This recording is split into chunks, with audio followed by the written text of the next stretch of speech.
आज आप कामेश्वरी माता का मंत्र श्रवण करने वाले हैं। इस मंत्र को श्रवण करने से व जाप करने से हर प्रकार की मनोकामनाएं पूर्ण हो जाती हैं, सभी कार्य सिद्ध होने लगते हैं। यदि आपके कार्य बनते बनते बिगड़ जाते हैं तो आप इस मंत्र का जापन प्रतिदिन करना प्रारंभ कर दीजिए, आपके सभी बिगड़े हुए कार्य बनने लगेंगे। आइए मंत्र श्रवण करते हैं। ओम कामेश्वरी कामसिद्धेश्वरी स्वाहा। ओम फट स्वाहा। ओम ह्रीं कुरु स्वाहा। ओम कामेश्वरी कामसिद्धेश्वरी स्वाहा। ओम फट स्वाहा। ओम ह्रीं कुरु स्वाहा। ओम कामेश्वरी कामसिद्धेश्वरी स्वाहा। ओम फट स्वाहा। ओम ह्रीं कुरु स्वाहा। ओम कामेश्वरी कामसिद्धेश्वरी स्वाहा। ओम फट स्वाहा। ओम ह्रीं कुरु स्वाहा। ओम कामेश्वरी कामसिद्धेश्वरी स्वाहा। ओम फट स्वाहा। ओम ह्रीं कुरु स्वाहा। ओम कामेश्वरी कामसिद्धेश्वरी स्वाहा। ओम फट स्वाहा। ओम ह्रीं कुरु स्वाहा। ओम कामेश्वरी कामसिद्धेश्वरी स्वाहा। ओम फट स्वाहा। ओम ह्रीं कुरु स्वाहा। ओम कामेश्वरी कामसिद्धेश्वरी स्वाहा। ओम फट स्वाहा। ओम ह्रीं कुरु स्वाहा। ओम कामेश्वरी कामसिद्धेश्वरी स्वाहा। ओम फट स्वाहा। ओम ह्रीं कुरु स्वाहा। ओम कामेश्वरी कामसिद्धेश्वरी स्वाहा। ओम फट स्वाहा। ओम ह्रीं कुरु स्वाहा। ओम कामेश्वरी कामसिद्धेश्वरी स्वाहा। ओम फट स्वाहा। ओम ह्रीं कुरु स्वाहा।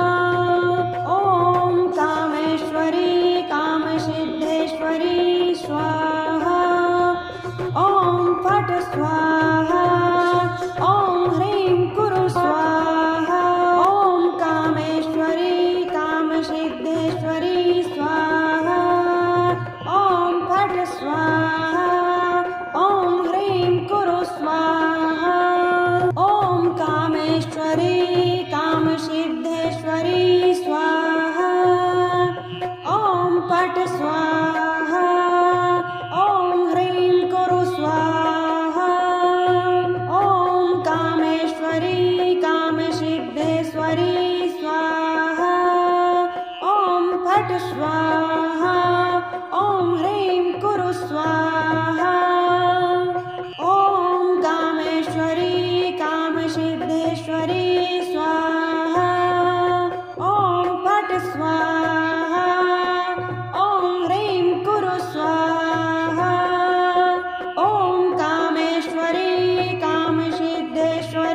स्वाहा।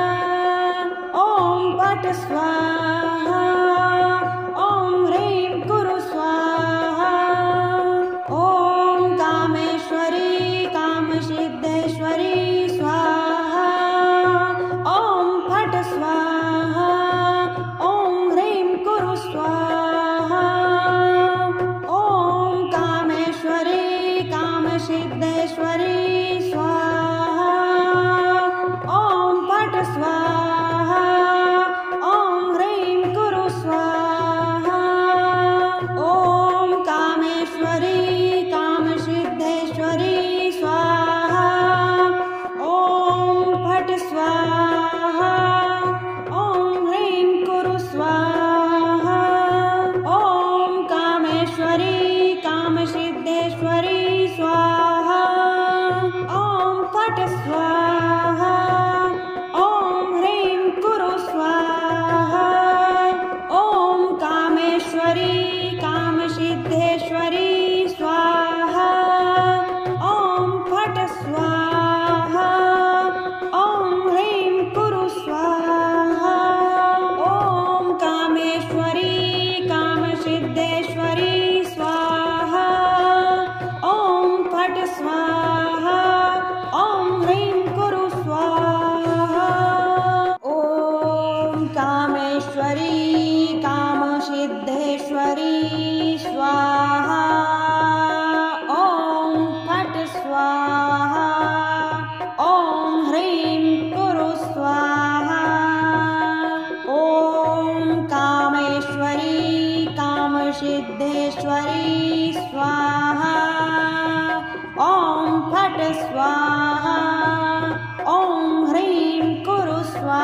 स्वाहा। ॐ ह्रीं कुरु स्वाहा। ॐ कामेश्वरी कामसिद्धेश्वरी स्वाहा। ॐ फट् स्वाहा। ॐ ह्रीं कुरु स्वाहा। ॐ कामेश्वरी कामसिद्धेश्वरी स्वाहा। ॐ फट् स्वाहा। ॐ ह्रीं कुरु स्वाहा। ॐ कामेश्वरी कामसिद्धेश्वरी स्वाहा। ॐ फट् स्वाहा। ॐ ह्रीं कुरु स्वाहा। ॐ कामेश्वरी कामसिद्धेश्वरी स्वाहा। ॐ फट् स्वाहा।